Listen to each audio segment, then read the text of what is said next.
क्या आप जानते हैं कि एक योद्धा ने 20 साल में 42 युद्ध लड़े, सभी जीते और कभी हार नहीं मानी। जब तक उसका दिल धड़कता रहा, वह लड़ता रहा। यह कहानी है महान पेशवा बाजीराव बल्लाल की, जिसने मराठा साम्राज्य को दिल्ली तक फैलाया, मुगलों में खौफ पैदा किया और अपनी सूझबूझ और साहस से इतिहास को बदल दिया। आज हम जानेंगे इस अपराजेय योद्धा की जिंदगी की रोमांचक यात्रा। चलिए शुरू करते हैं। 1720 में उनके पिता की मृत्यु के बाद 20 साल की उम्र में वह मराठा साम्राज्य के पेशवा बने। छत्रपति शाहूजी महाराज के शासन के अंतर्गत उन्होंने मराठा साम्राज्य को मजबूत किया। बाजीराव ने अपने पेशवाई कार्यकाल में मराठा साम्राज्य को दिल्ली तक फैलाया। 1728 में उन्होंने निजाम के खिलाफ पालखेड़ा युद्ध जीता, जिसमें मराठों ने रणनीतिक जीत हासिल की। बुंदेलखंड में उन्होंने राजपूतों की मदद की और दिल्ली में मुगल बादशाह को डराया।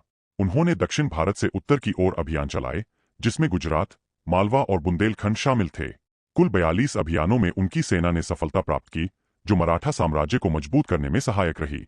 वह न केवल योद्धा थे, बल्कि एक बुद्धिमान राजनीतिज्ञ और कुशल सेनापति थे। उन्होंने मराठा साम्राज्य को आर्थिक और सैन्य रूप से मजबूत किया, लेकिन उनकी कूटनीति और दूरदर्शिता ने उन्हें और भी अनमोल बना दिया।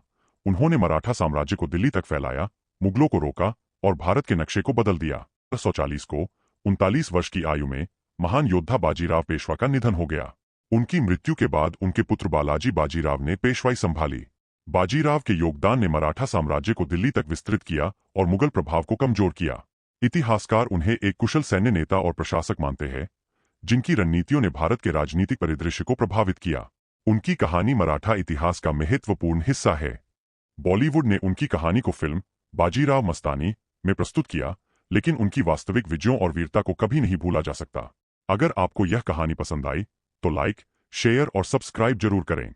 अगले वीडियो में मिलते हैं एक और इतिहास की रोमांचक कहानी के साथ। धन्यवाद।